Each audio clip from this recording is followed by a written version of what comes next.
So good morning dear students. Let's start here chapter 14, topic humidity. So let's see the recap. Now here there are some important process, that is condensation and evaporation, right, which are very important, and it takes a very important role in what thing? In atmosphere, right? And here if you see here, I already explained you about the three states of matter: solid, liquid and gas. In the same way, in atmosphere also, and if we see about the water, so water also is found in all the three states, that is water, ice and gas, that is the water vapor.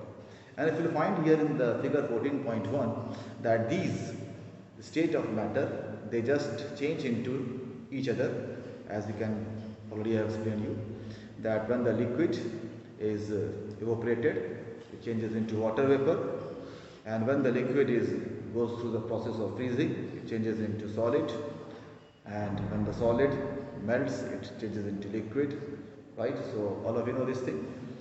Now then I explained you about the hydrological cycle. Hydrological cycle is the water cycle, I explained you. And then about the evaporation. Evaporation is a very important part, and because with the evaporation what happens? The water changes into water vapor, and water vapor, when it gets saturated, it forms a cloud, and that brings the rainfall. And I explained you about the factors affecting the rate of evaporation, and we have seen about the amount of water available, temperature, relative humidity, area of evaporating surface and air pressure. So what are the first point is the So this already I have explained you. Then next is the condensation. Now condensation is a process in which what happens? The water vapor changes into the rainfall, or maybe directly in the hailstone, right? Or maybe into the fog. So these are the different forms of precipitation, we are going to see it. Now what happened in the condensation? For the condensation, there are three important things are required. Now what are these three? The first thing we have seen, the first thing is the saturation point. When the water vapor gets saturated, so it becomes visible, and what we call it? Clouds, and it shed and fall, right? Second thing is the dew point. As there is a freezing point and there is a boiling point, same way there is a dew point, but dew point is not fixed. Dew point is the temperature at which the water vapor changes into water droplets. So this temperature can be 10 degrees centigrade, can be 15, and can be 18 also, because it also depends upon the different conditions, right?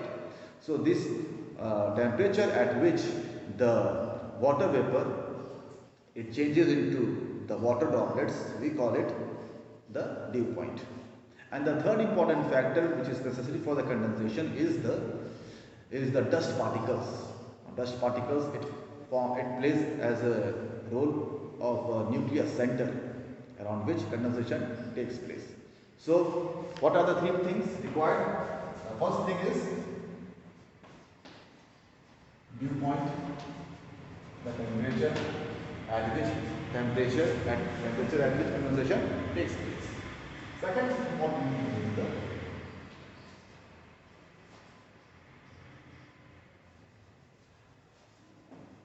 saturation of water vapor.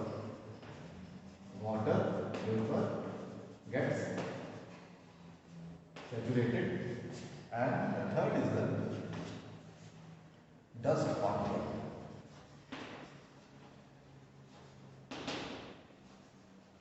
These are the three important things required for the condensation. Now sometimes what happens? All of you know that hailstone occurs.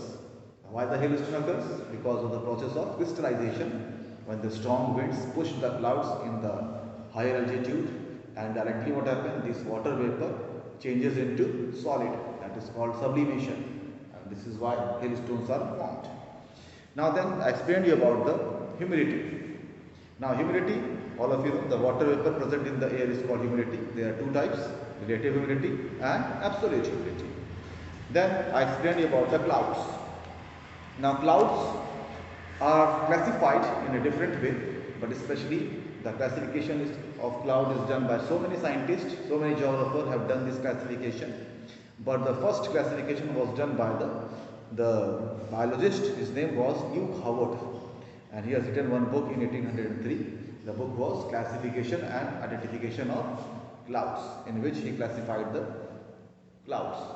Now usually the clouds are classified by the three important things, right? The three important bases. Now what are the bases? The basis is, first is the altitude, is the first basis. Second is the shape, and third is the size. So actually according to the three bases, this question can be asked, right? That according to what basis the clouds are classified. So these are the three bases: altitude, shape and size. In your book, according to the altitude, the clouds are classified. If you see in the book, it is given there. First is the low clouds, which are found up to the height of 2000 meter. Second is the medium clouds, which are found between 2000 to 6000 meter. And the third one is the high clouds, which are found above 6000 meter. And you can find here the names given here. The low clouds, so many examples are there: stratocumulus, nimbostratus, cumulus, nimbocumulus. Then medium clouds, altocumulus, altostratus. High clouds are the cirrus clouds, cirrus stratus. Now these are the names of the clouds, and you can find in the figure 14.4 the pictures are given here of different shapes and size of the clouds with the names, right? So this is about the clouds. Now clouds plays a very important role in the atmosphere. How? Because the clouds, what are they? The saturated water vapor, right? Now what happens? These clouds have the very high ability to absorb heat and keep it for a longer duration of time. So this thing is known as latent heat. The water vapor which keeps the heat inside it, we call it latent heat. And because of this, actually it helps in maintaining the temperature in the atmosphere. This is how actually clouds plays a very important role in the atmosphere, right? And there are so many importance are already given. Now let's move to the precipitation. What is the meaning of precipitation? And if you find here in your book, so precipitation is been defined as water in the liquid or solid form falling on the earth's surface, or falling to the earth's surface, falling on the earth or to the earth, right? But here one thing is missing. It is not given gaseous form, right? So here you can add it. The precipitation can be defined as the water in liquid or solid or even gaseous form falling to the earth's surface. How the gaseous form? Example, the fog. Nowadays the fog is a very good example. This is also one form of precipitation. So that's why you can write it, right? The gaseous form. So let's see here about the process of precipitation, right? Let me explain you the process of precipitation. So here so usually what happens, as I explained you, that the water vapor, first of all, how the liquid is changed into water vapor? By the process of evaporation, right? When this water vapor gets saturated, they forms cloud. These clouds are taken by the winds to the very interior parts of the continent, and wherever they get this condition, right, for the condensation, so condensation occurs. Now in this condensation, what happens? This clouds sometimes, usually they shed rainfall, but just depending upon the different conditions, what happens, sometimes hailstone fall, sometimes snowfall, sometimes in the form of sleet, then sometimes in a form of fog. So what happens? It comes down, right? And this is called together precipitation. So rainfall actually is just one form of precipitation.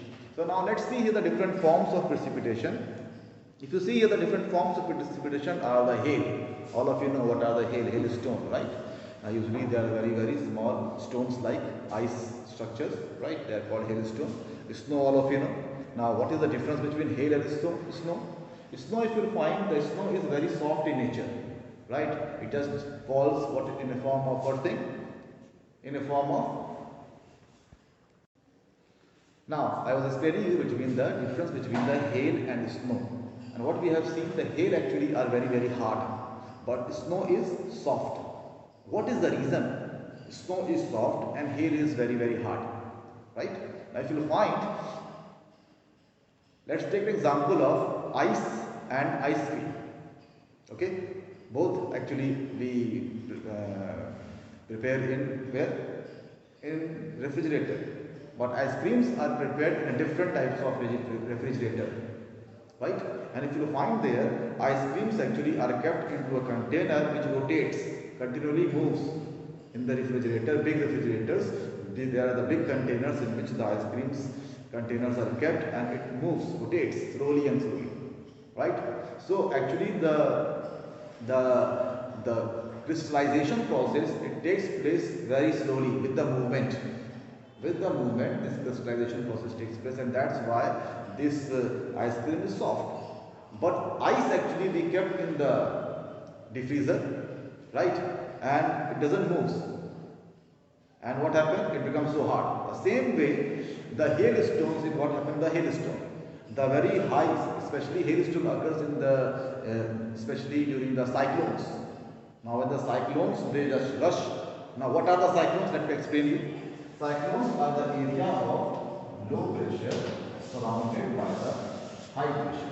This is the high pressure all around. So here what happened? The wind rushes from all the four directions inside. Now where these winds will go? Where these winds will go? So these winds actually, what happened? They move upward like this. These are the clouds here. Now, as these move, these winds, what happen? They move here in the center upward, and they push the clouds where? At the higher altitude. Suddenly, these clouds are pushed where? In the higher altitude, right? And what happened? At this height, actually, what happened? The temperature is below 0 degree centigrade, freezing point, and that's why suddenly these clouds changes into ice, right? And it falls in the form of hailstone. So I think all of you understood. But let's see here how the snowfall occurs.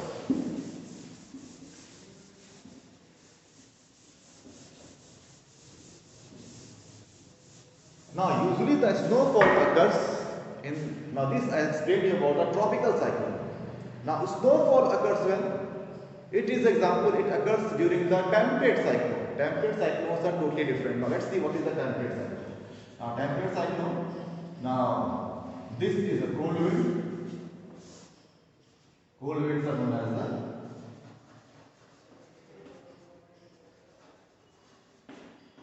cold front, right? And this is the warm winds. So warm winds, what happen? They rise up. They are called the warm front. So when the two types of wind, the cold winds and the warm winds, they meet together, warm winds rise up, and usually these warm winds, they carry the clouds, and these clouds are also pulled upward. But as you can find here, these winds actually, they are moving upward, slanting, not straight, right? And that's why these clouds are also, it is taken in the higher altitude, but gradually. They are not high speed winds. These winds are not very high speed like the tropical cyclones. Okay? They are not as stormy winds. And what happened in this condition, what happened? The same thing happens in the mountainous region also. The winds rise up along the slopes of mountain. Right? So in this what happens when these clouds are gradually taken up, so condensation takes place not very suddenly, but it takes place slowly. Right? Crystallization, not condensation. Here which process is taking place? Crystallization. Right? And so what happened here? The snowfall occurs here. Now this snow is, that's why softer. Because here the crystallization process is taking place how? Slowly. But in the tropical cyclone where the hailstones are found, the cyclones are very stormy winds. They push the clouds suddenly in the higher altitude. I think all of you understood? Now let's see here some more forms of the precipitation, and they are the dew. Now what are the dew, all of you know, right? During the morning time we can see the dew on the plants and the grasses. Then the frost, the frozen dew. When the dew gets frozen, we call them frost. Fog. Now how the fog is also a form of precipitation. So what happens, you can find here usually the moisture is present in the atmosphere, isn't it? Moisture is present in the atmosphere. So actually what happens when the temperature suddenly drops down, becomes very cold. So these moisture, what happens? They get saturated. Because the temperature as it gets down, the moisture, that is water vapor in the atmosphere, it gets saturated. And one more thing happens here, usually the water vapor at the higher altitude, it also falls down. It becomes heavier and falls down, and so what happens? The water vapor gets saturated and now it starts visible. So we can say that the fog actually is the clouds at the ground surface. What are the fog? Fogs actually are just like the clouds which form close to the ground surface. I think all of you understood, right? Now next is the mist. Now what is the mist? Mist actually is the less dense fog is called mist. Usually fog are very dense, but the less dense fog is called mist. The next is the smog. What is the smog? When the smoke mixed with the fog, they forms the smog. And rain, all of you know. So these are the different forms of precipitation. And now let's move to the types of rainfall. So let's see here the types of rainfall. Okay.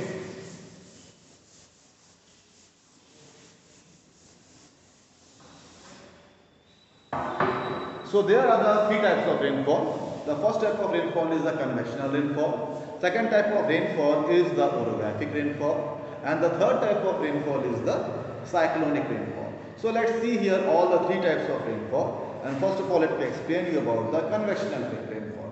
So usually what happens in the equatorial region, during the day, the ground becomes intense heated. So when this earth surface becomes intensely heated, now this heat is radiated, right? And because of this, what happens?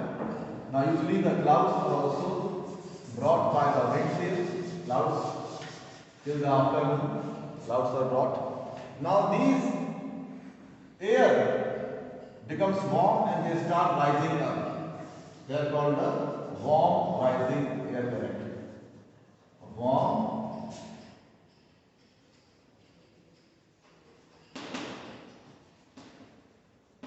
these are not the winds. Winds are the horizontal movement of the air. These are the vertical movements, so what we call it air currents. Right? So what happened here? These rising air currents, they push the clouds at the higher altitude. Right? And what happened? As they are pushed at the higher altitude where the temperature is low and condensation takes place and rainfall happens. So usually this thing occurs in the equatorial region, because equatorial region receives very highest insolation and intense heating is done, and the sun rays, it heats the earth during the day until afternoon, till 3 o'clock. After 3 o'clock, what happens? These rising air currents, they just push these clouds, these clouds are brought by the winds to the higher altitude, and rainfall occurs. Now this rainfall actually is very heavy rainfall, and heavy rainfall is known as the torrential rainfall. There is one word you will see in the book, torrential rainfall. Torrential rainfall means very heavy rainfall accompanied with the lightning and thunder. Now let me explain you that how the lightning and thunder is caused. Okay, so usually what happens here, the higher altitude. Now these clouds are negatively charged, but here the lower, they are the positively charged. So when these clouds, the lower clouds are pushed upward, and these lower clouds, the positively charged, they collide with the negatively charged. So what happens? Lightning and thunder. This is lightning and thunder is caused. So I think all of you understood. lightning and thunder is caused. Why? Because when two types of clouds they collide, that is the upper clouds are the negatively charged, lower clouds are the positively charged. Now this is the convectional rainfall. Now usually this type of rainfall is very common in the equatorial region, and usually it happens almost every day there, and usually the time is after 3 o'clock, that is evening time, right? Just afternoon, right? It takes place. Now this is the characteristics, and now let's move to the next type of rainfall, that is the orographic rainfall. The word oro actually is the Greek word which means mountain. So this rainfall occurs in the mountainous region. Now usually what happens here? Usually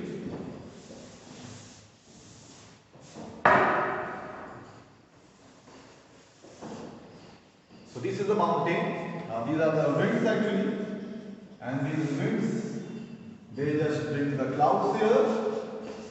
And what happens as these winds they just climb up the slope, these clouds are also pushed upwards, right?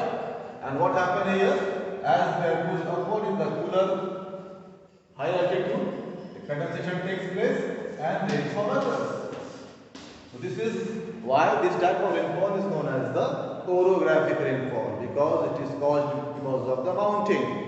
Now here, what happens? These winds actually, when they come to another side, these clouds are also comes down, and that's why this region, other side of the mountain, doesn't receive good rainfall, very slight rainfall, right?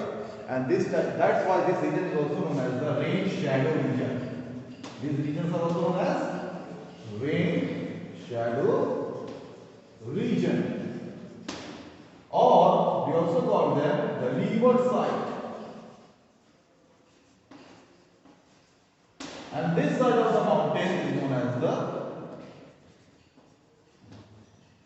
windward side. So this is about the orographic rainfall. And orographic rainfall, if you find here the characteristics here in your book, open the book there, you will find. So first of all, these are the moisture laden winds, right? They are not caused by without the moisture laden winds. So when the winds they carry a high amount of moisture, and when they strike, when they climb up the slope of the mountain, and so the rainfall occurs. And usually I explained you another side of the mountain which is known as the leeward side of mountain receives very less rainfall. So usually the windward side receives very good rainfall. So this type of example can be seen on the western Ghat. The western slopes receives very good rainfall, while the eastern Ghat receives very less rainfall. Now next, let's see about the cyclonic rainfall. Cyclonic rainfall is also known as frontal rainfall. Now I explained to you there are the two types of cyclone. What are they? Tropical cyclone and temperate cyclone. So first of all, let me explain you about the tropical cyclone. So usually the tropical cyclone, I explained you, the tropical cyclones are the region of low pressure surrounded by the high pressure. Now in which what happens? The wind rushes inside from all the directions, isn't it? These are the very high speed winds, right? So what happens? These winds they just rise up in the center part. So here these winds they just rise up here, right? And what happens? They are so high speed winds that they don't allow these clouds to settle here in the center. The center part actually is also known as the eye of the cyclone. What is this called? This is also known as the eye of the cyclone. So here the clouds are, doesn't settle here, but clouds are here. Here are the clouds, right? And as you can find, the winds are rising up. Center part, these are very high speed winds, but even the winds are rising. And these clouds are pushed upward suddenly, right? So these are the first of all negatively charged here. These are the positively charged, right? And what happens when the two types of clouds, positively charged and negatively charged clouds, They are mixed together. Now this thing happens very quickly. Suddenly these clouds are pushed upward at a very high altitude. So here not condensation doesn't take place. What happens usually? Crystallization takes place. Condensation and crystallization, the both process takes place, and what happens? Heavy rainfall occurs, and sometimes you can also find hailstone also falls with it. That's why hailstones are very common during the cyclone, and you can find as these two types of clouds meet together. So the lightning and thunder there also is visible, can be seen. Now here this is the cyclonic rainfall, and usually we call it tropical cyclonic rainfall. So let's see here the second type of cyclonic rainfall, that is temperate.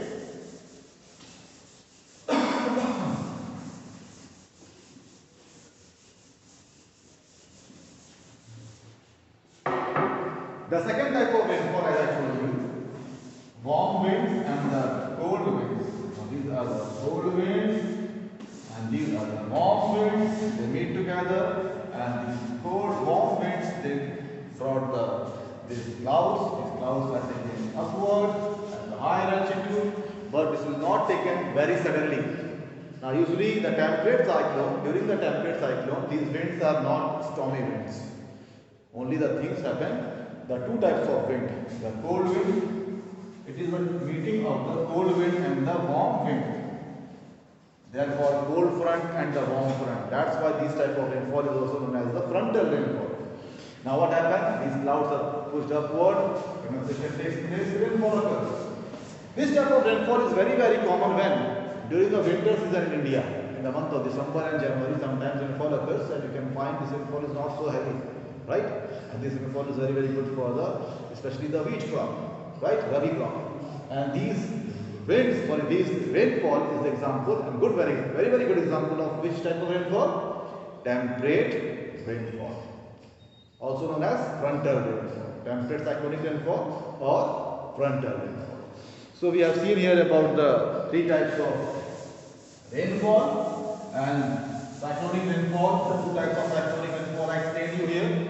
Right. Now next, let's see here the factors affecting the distribution of rainfall. Because if you find there all over the world, and in fact you will find the map given here, next page 14.112, and you will find there are the different regions are shown here. Some areas receive very heavy rainfall, some area receives moderate rainfall, and some area receive very scanty rainfall.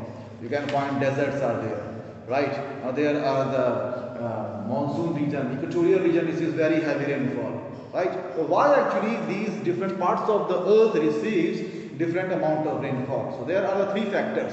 The first factor is the latitude. The first factor is the latitude. Second is the continent and barrier.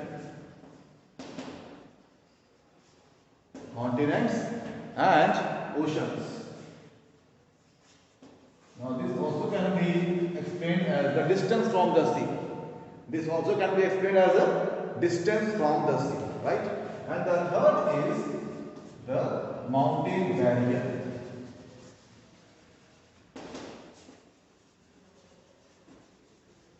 Now let's see first of all the latitude. If you find about the latitude, equatorial region, though that is low latitude, receives heavy rainfall. As you move towards the tropical region, you see the rainfall occurs only during the rainy season, but very good rainfall. But as you move in the temperate region, rainfall just decreases. So just moving from the equator to the polar region, the rainfall keeps on decreasing, right? And this is how the latitude is a very important part. Next is the continent and ocean, and this can be explained as the distance from the sea. The regions that are situated close to the sea receives rainfall, good rainfall. If not good, then they receive the rainfall. But the region which are very interior part, situated in a very inside, very far from the coastal region, and you will find those areas receives very less rainfall. And the third factor is the mountain barriers. So you can see, already I explained you that mountain acts as a barrier. Now India and the neighboring country, the Indian subcontinent, receives so good rainfall. Why? Because here the Himalayas act as a barrier. And the southwest monsoon wind is trapped by the Himalayas, and this is why we receive so good rainfall. Otherwise, if you find the region, there is Saudi Arabia, right? There is Pakistan also, Afghanistan don't receive rainfall. Why? There is no such high mountains like Himalayas situated, acting as a barrier. So this is how, these are the three factors affects the rainfall, and this is why you can find here the next page, map is given there, different types of rainfall is shown here, right? And that's why the different parts of the world receives different amount of rainfall. So this chapter is now